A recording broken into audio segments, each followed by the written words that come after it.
तो दोस्तों, old is gold में मैं आपका स्वागत करता हूँ। स्वास्थ्य संबंधी चर्चा में होम्योपैथिक की एक सरताज दवा, एक ऐसी दवा जो किसी भी चिकित्सा पद्धति के अंदर एक दवा ऐसी नहीं हो सकती। चाहे यूनानी में देखिए, चाहे आयुर्वेद में देखिए, जन्मदाता तो आयुर्वेद ही है। वो जन्मदाता है। अरे आपको जन्म दे दिया, आपके माता पिता ने पाल पोस के आपको बड़ा कर दिया, स्कूल भेज करके। अब तो आपको ही सब कुछ करना है। अच्छी संगत में रहना, अच्छा ज्ञान प्राप्त करना, अपने माता पिता की सेवा करना। इसलिए तुम्हें इस संसार के अंदर ईश्वर ने, माता पिता तो एक जरिया है, भेजा है, और तुम बड़े होकर के उनकी आशाओं पे पानी फेर दो। ये काम ठीक नहीं। नक्श भूमिका महात्मा हेनी मैन आपके हमारे बड़े बड़े डॉक्टरों के हवाले कर गए हैं। वो तो अमर रहे नहीं, स्वर्गवासी हो गए कि भाई ये मैं तुमको दे रहा हूँ, अब तुम इसके चेहरे पे अच्छा पाउडर लगाओ या कालिख पोतो, जो तुम्हें अच्छा लगे वो करो। ये मेरी शिक्षा है। मेरा काम था कि बड़ा करके, समझा करके आपके मैं हवाले कर दूं एक ऐसी दवा जो आपको हमेशा पूरे जीवन में आपका मार्गदर्शन करती रहेगी। आने वाला जो वक्त है उसके अंदर इसी का साम्राज्य रहेगा, नक्श भूमिका का ही साम्राज्य रहेगा। पल से टिला का नहीं रहेगा, जो किसी को अपनी बात करते ही रो दे। मेरे ये हो गया, मेरे वो हो गया। बात तो एक कही और रोएगी ज़्यादा। मैं तुम्हें ऐसा ब्रह्मास्त्र देके जा रहा हूँ मेरे बेटों, कि तुम इससे तुम्हारे शत्रुओं का नाश कर सको। जो इतने हो जाएंगे अनगिनत, उनको तुम काट सको, उनको तुम मार सको, उनको तुम भगा सको।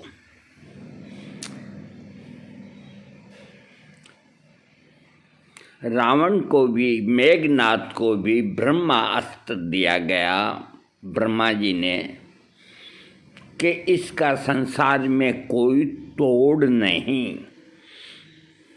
लेकिन इसका इस्तेमाल गलत तरीके से ना करना बेटे। लेकिन जब मेघनाथ को लगा कि अब हनुमान जी किसी भी तरह काबू में नहीं आएंगे, मार रहे हैं मेरे देखते देखते मेरे भाइयों को, उनको, तब उन्होंने ब्रह्मास्त्र का प्रयोग किया। और हनुमान जी महाराज तो देखो अंतर्यामी है प्रभु, वो समझ गए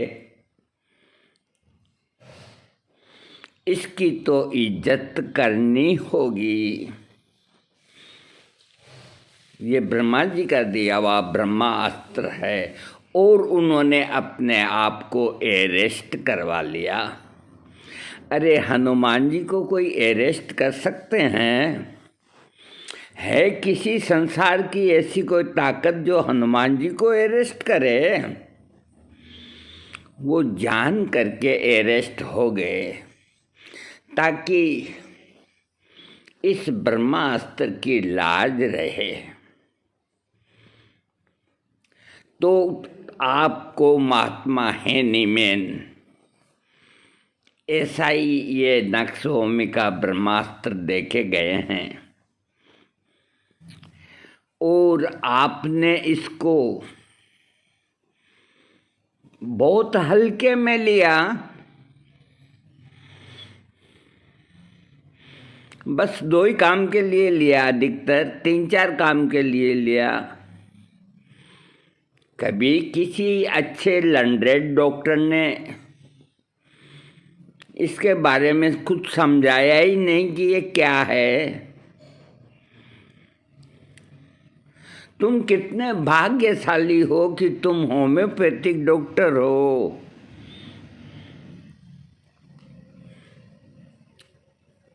और महात्मा हेनीमैन ने किसी के साथ कोई भेदभाव नहीं किया, सबको दिया ये ब्रह्मास्त्र नक्सभूमिका।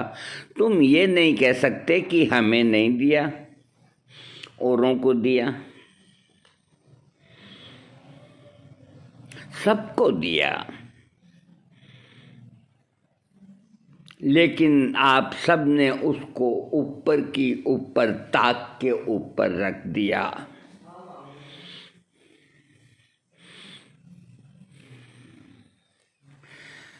उसको समझा नहीं, उसको पूरा पढ़ा नहीं,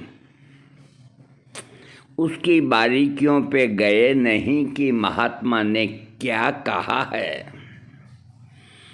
ऊपर का 4 अक्षर देख लिया, अंत का 4 अक्षर देख लिया, मध्य का 4 अक्षर देख लिया और एक खुराक नक्सभूमिका का पुड़िया बना के दे दिया। बस हो गया। मेरे दोस्तों, ये जो संसार है अथाह है, अथाह सागर है। आप ये मत समझो कि जो ब्रह्मास्त्र नक्सभूमिका महात्मा हेनीमैन देके गए हैं वो निष्फल जाएगा।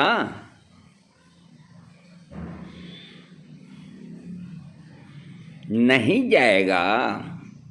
कोई न कोई तो बंदा उसको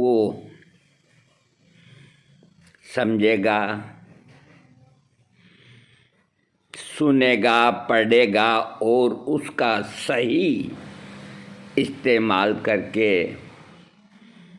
जन कल्याण के लिए उसका प्रयोग करेगा।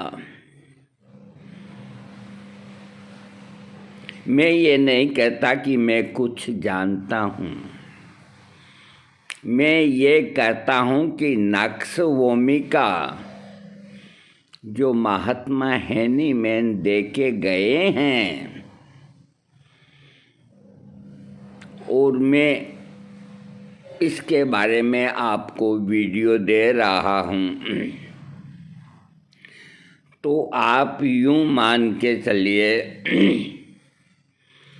कि मैं एक नया पैसा भी बराबर आपको नहीं दे पाऊँगा।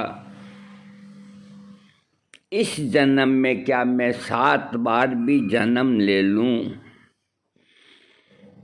तो भी उनके दिए हुए इस ब्रह्मास्त्र को मैं पूरा कभी नहीं समझ पाऊँगा। इसलिए आप जितना पढ़ोगे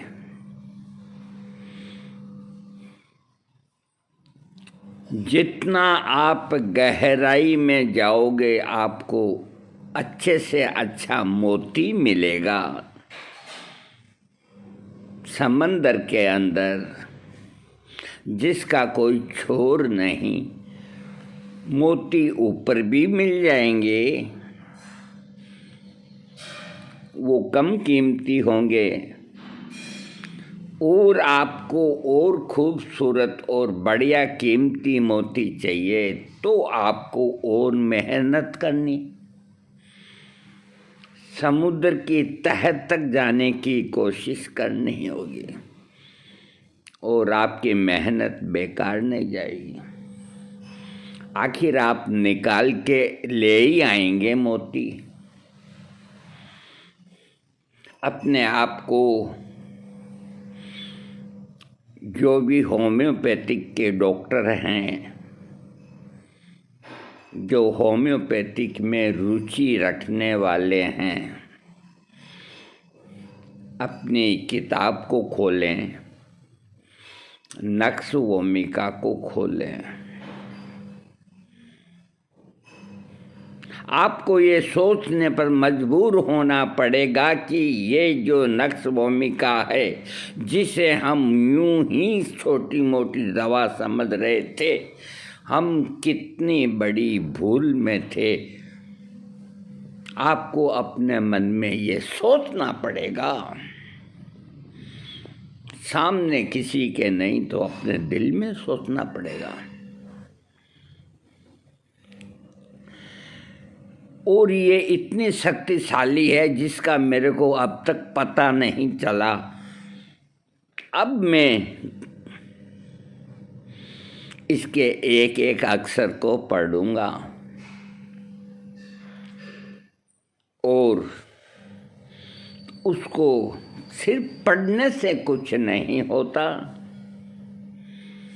पढ़ करके उसको गुणना कहते हैं। 1 + 1 2 बनते हैं और 1 × 5 ज़्यादा बन जाते हैं।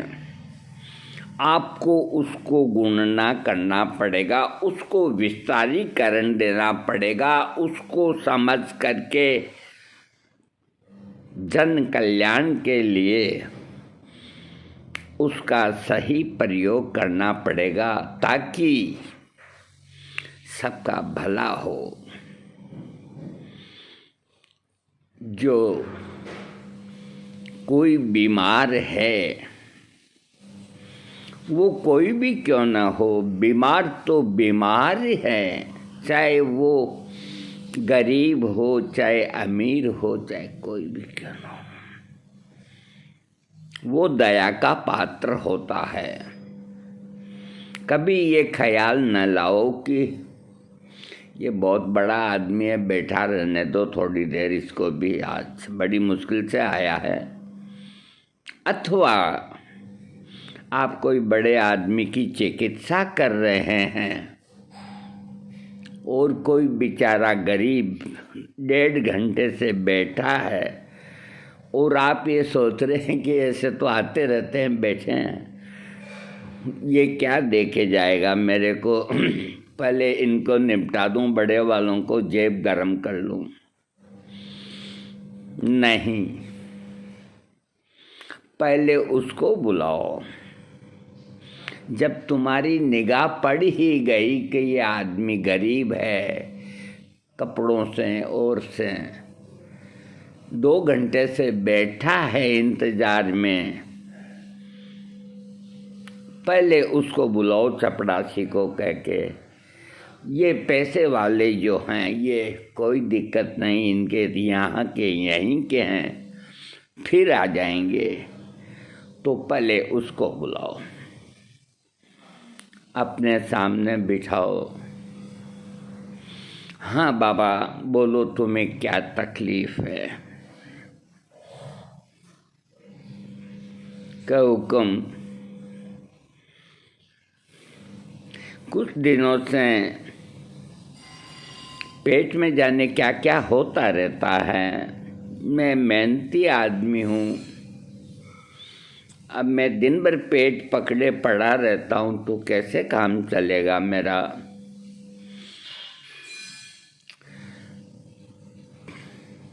क्या काम करते हो बाबा? खड्डे खोदता हूँ, ठेकेदार के नीचे खड्डे खोदता हूँ। शाम को वो 5 रुपया, 10 रुपया, 50 रुपया जो भी है वो दिहाड़ी का देता है।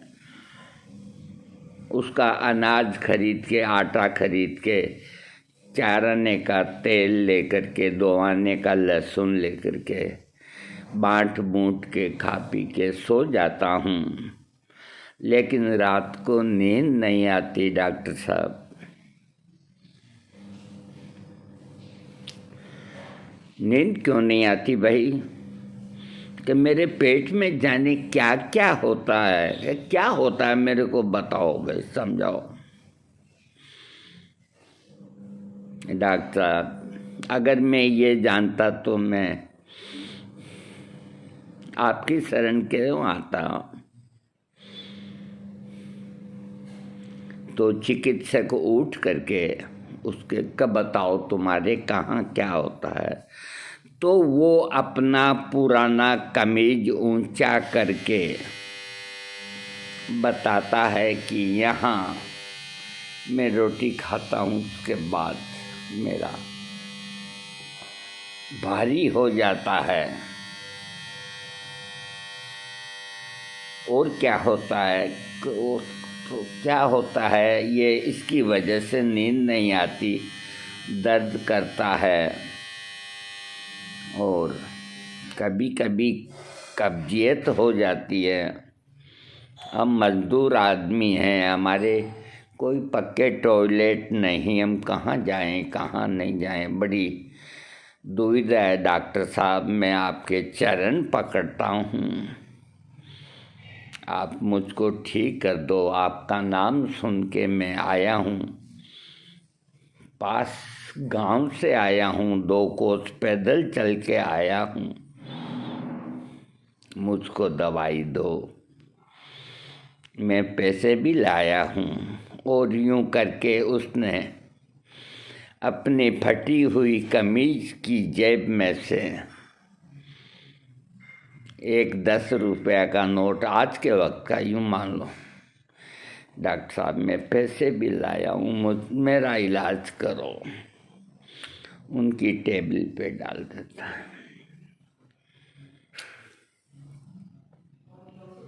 डॉक्टर समझ जाते हैं सब अंगुलियां बराबर नहीं होती, सब डॉक्टर एक से नहीं होते। अगर ऐसा होता तो संसार खत्म हो जाता।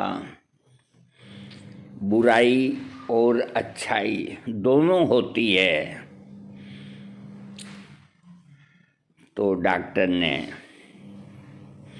नक्सवमिका 30 पोटेंसी की फाइल बना करके, या जो भी उस वक्त सिस्टम था, उसको दी कि तुम इसको लो और 5 गोली रोटी खाने के बाद मुंह में डाल लो, पानी वानी की कोई ज़रूरत नहीं, चूस लो। और डॉक्टर साहब का 5 गोली फिर 2-3 घंटे बाद ले लो। और डॉक्टर साहब कि 5 गोली फिर रात को सोती वक्त ले लो कि मैं आपको कब दिखाने आऊं। तुम्हें आने की कोई ज़रूरत नहीं। ये फाइल ख़त्म नहीं होती 5 दिन, 4 दिन, 6 दिन, 8 दिन, इसको लेते रहो। जब दवा ख़त्म हो जाए और तुम्हें कोई तकलीफ़ अगर रहे तो आ जाना, नहीं तो इससे ज़रूरत नहीं पड़ेगी।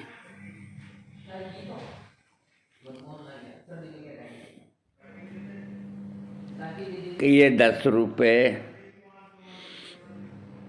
तुम ले लो। कि नहीं डॉक्टर साहब, आपने मेरे को दवाई दी है, फीस तो बनती है। कि फीस कोई बात नहीं, हमें सैंपल की दवाइयाँ भी आती है फ्री सेवा देने के लिए।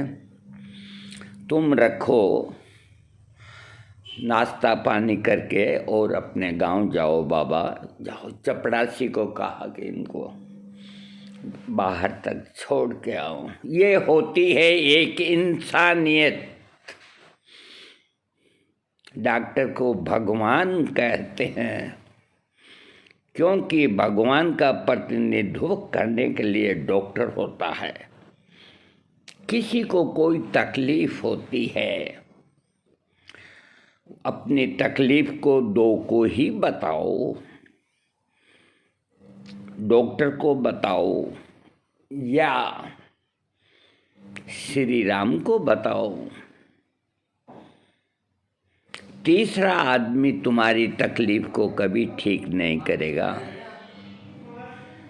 वो और तुम्हारी तकलीफ को बढ़ा देगा।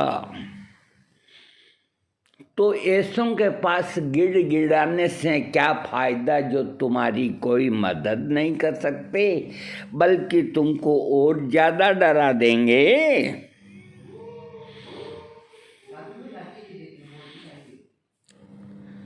ऐसे दोस्त को बताओ जो तुम्हारे को हिम्मत दे, करे चिंता मत कर, ठीक हो जाएगा, मैं तेरे को कल फलाने डॉक्टर साहब होम्योपैथी के उनके पास लेके जाऊंगा। ऐसों को बताओ अपनी तकलीफ।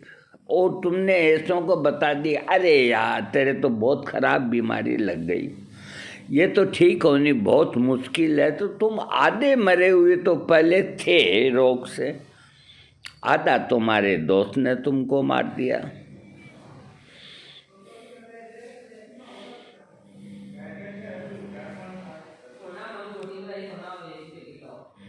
वो रहीमदास जी ने सुनी हंसी ले ही सब लोग ही, बाटी न वारे को, रही मन निज मन की व्यथा।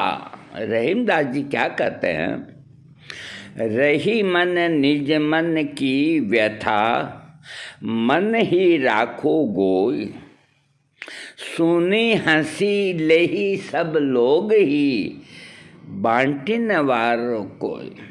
अरे तुम्हारे दिल की जो तकलीफ है लोग सुन के मजाक बनाएंगे, कोई तुमको हेल्प नहीं करेंगे।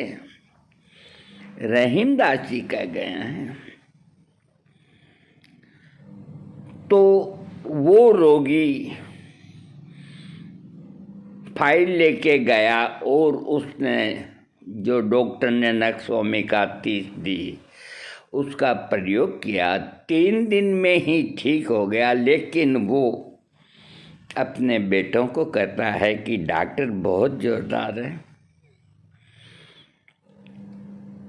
ये शीशी तो इतनी बड़ी दे दी, कई दिन चलेगी, मैं तो 2-3 दिन में ही मेरे को आराम आ गया। बेटा कह रहे पिताजी जैसा उन्होंने कहा वैसा ही कर लो।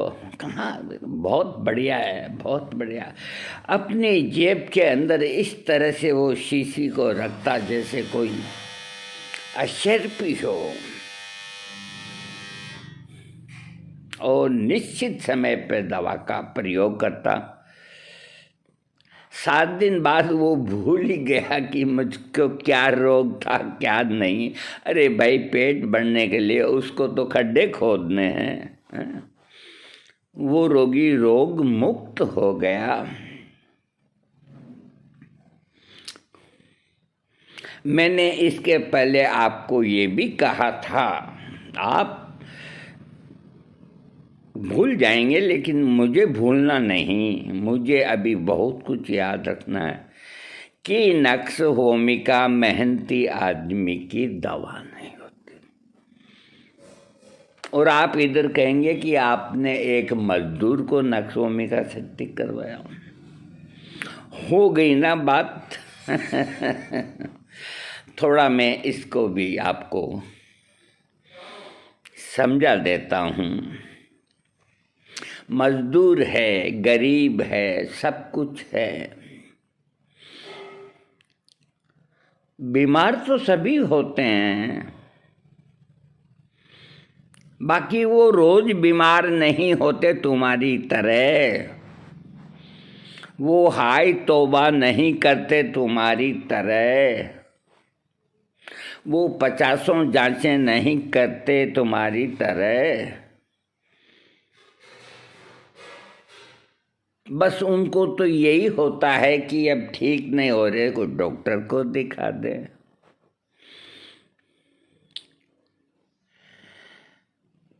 तो वो जो खान पान में बहुत अधिक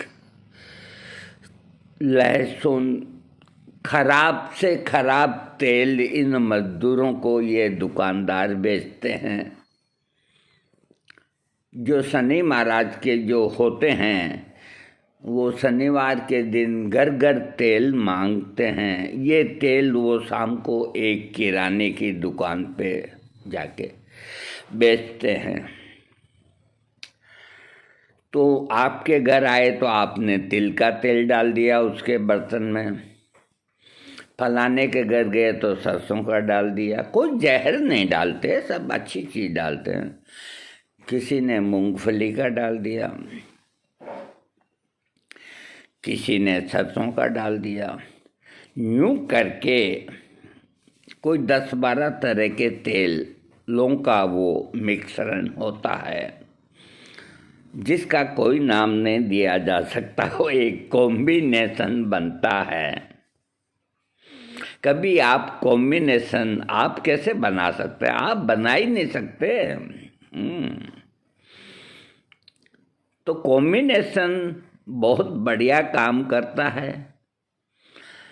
तो ये मजदूर लोग उस कॉम्बिनेशन को खरीदते हैं उन दुकानदारों से, और दुकानदार बड़ा खुश होता है कि कौड़ियों में चीज़ मिली और अच्छे पैसे लिए, और वो बढ़िया तड़का लगाते हैं लहसुन का, और सिलबट्टे पे बांट करके तड़का दे करके खा के मजदूर भाई सो जाते हैं।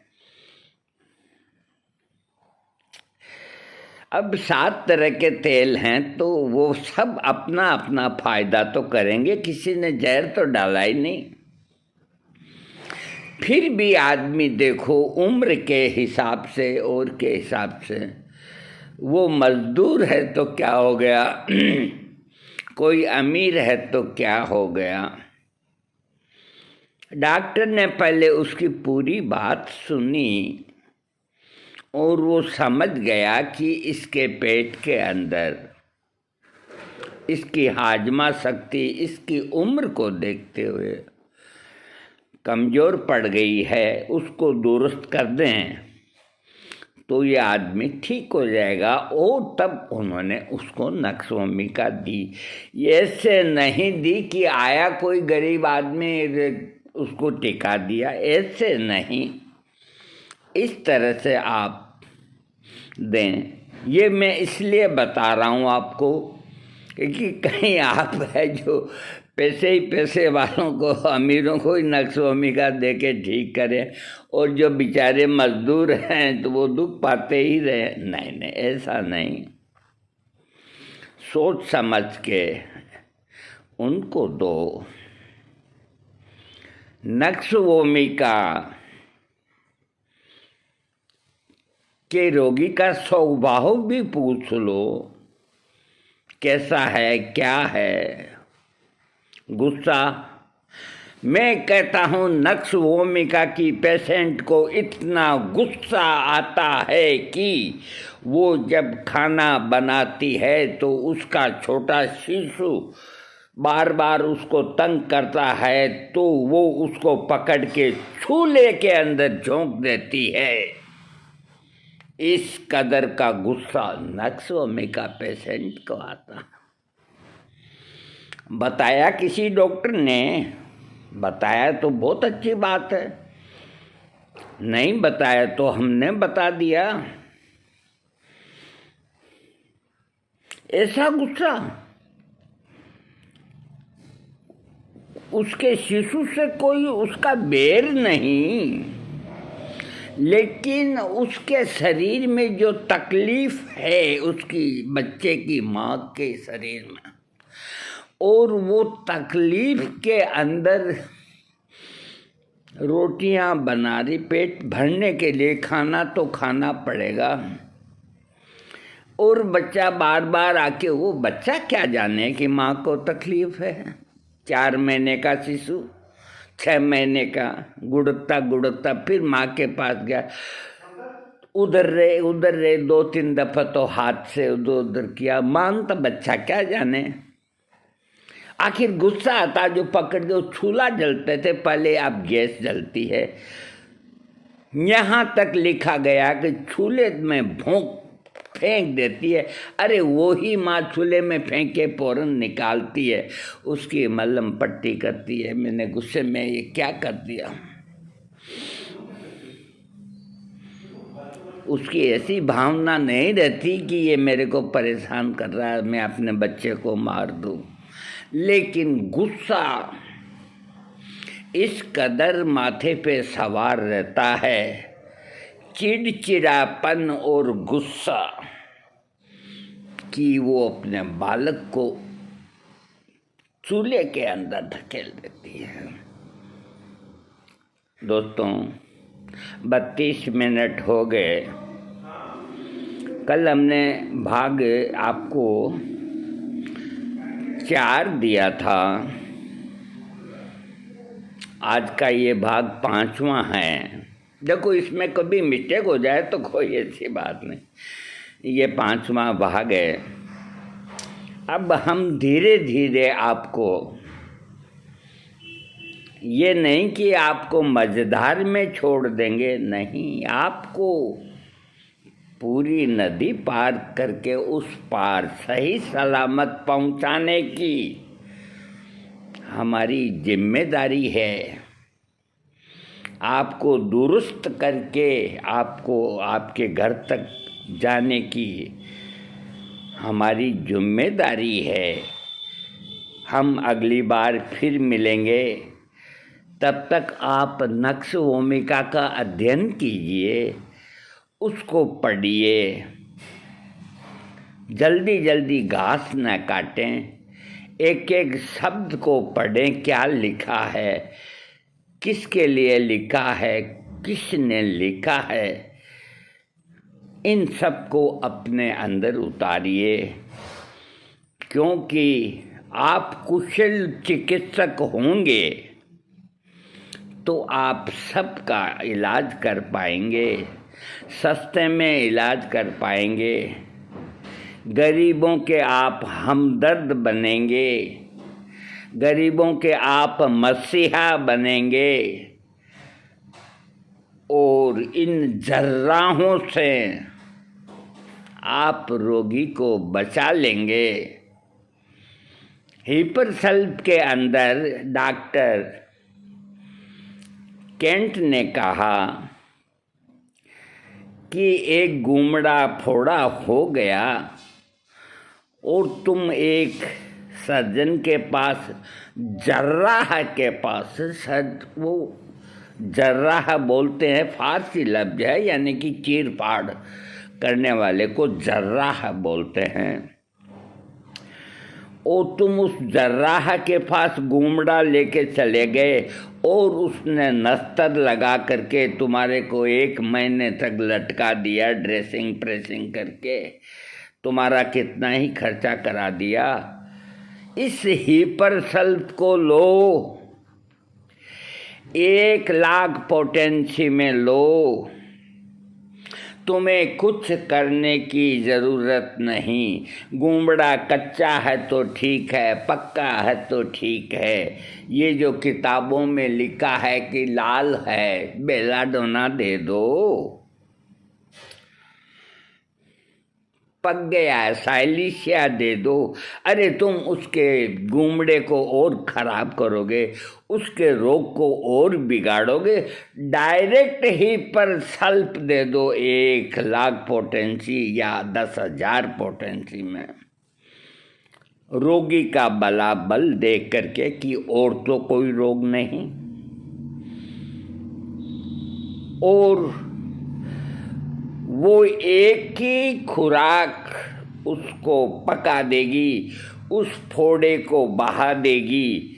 अब तुम्हारा काम ये बनता है कि बेटों, तुम्हारे शर्ट के ऊपर कबूतर अगर बींट कर देता है, कौन आएगा साफ करने उसको? तुम खुद ही कोई कागज या पेपर लेकर के उसको साफ करोगे, है ना? तो जब वो फूट जाए तो उसकी साफ सफाई रोगी खुद करे, गर्म पानी करके। कुछ कैलेंडुला मदर टिंचर के ड्रॉप डाल दे उसके अंदर। कुछ नहीं है तो रेक्टिफाइड स्प्रिट से साफ करके जख्म को, और थोड़ी सी हल्दी का पाउडर उसमें 4 बूंद घी की डाल के गरम करके उसकी पट्टी कर दें। वो जो एक खुराक तुमने दी है, उस खुराक ने उसको पकाया, फोड़े को उसको फोड़ दिया और उसको बाहर निकलने का मार्ग बनाया। अब उसको बाहर निकलने में तुम थोड़ी मदद करो, यानी कि थोड़ा दबा के साफ सफाई करो। इसको आजकल की भाषा में कहते हैं ड्रेसिंग होना ज़रूरी है। ड्रेसिंग होना ज़रूरी है तो भाई ड्रेसिंग होना ज़रूरी है, इसमें क्या बात हुई है? तो इस तरह से होम्योपैथी है। नक्श भूमिका। अब मैं थोड़ा थोड़ा आपको इसके नज़दीक लाने की कोशिश कर रहा हूँ, और मैं खुद सोचता हूँ कि मैं आपको इसको भली प्रकार समझा के और मैं ये तो कह नहीं सकता कि मैं इसको समाप्त कर दूं। मैं इसको विराम दे सकता हूं। अगला वीडियो बहुत जल्दी आपको मैं बनाऊंगा। अपना बचाव रखें, ठंडी से बचाव रखें और अपने ज्ञान को बढ़ाएं, दूसरों की भलाई का सोचें, परिवार के अंदर, घर गृहस्थी के अंदर एक अच्छा वो बना के रखें। आप फिट रहें, आप सुंदर रहें, आप निरोग रहें, आप हंसमुख रहें। ये मैं श्री हनुमान जी से आप सबके लिए प्रार्थना करूँगा, करता रहूँगा, करता रहूँगा, करता रहूँगा।